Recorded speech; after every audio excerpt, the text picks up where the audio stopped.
Hi les guys, alors aujourd'hui c'est un peu un triste jour pour beaucoup de personnes. Je vais vous expliquer pourquoi.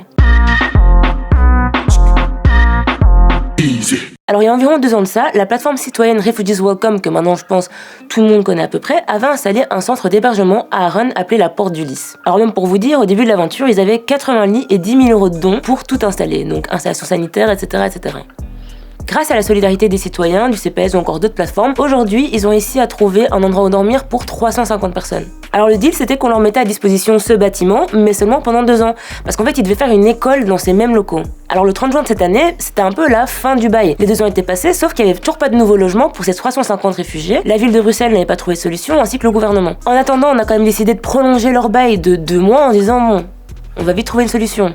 Sauf que nada. Sauf que maintenant, plus le choix, leur tourne et la fameuse école doit ouvrir ses portes en octobre. Donc maintenant, le centre d'hébergement, la Porte du Lys, doit avoir tout vidé, tout désinstallé pour le 20 septembre. Mais le truc, c'est que maintenant, que vont faire ces 350 personnes qui vont se retrouver à la rue du jour au lendemain?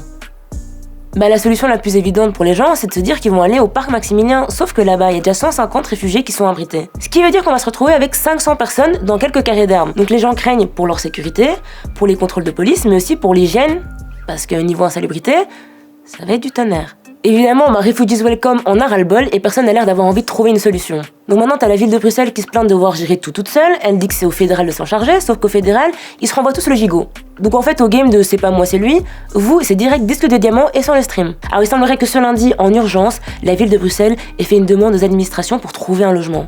Ah bah oui les gars, en urgence, mais avec 2 ans de retard.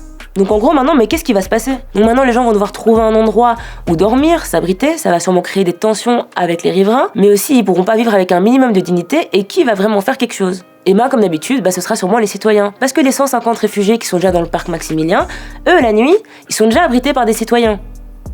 Belgium, Belgium.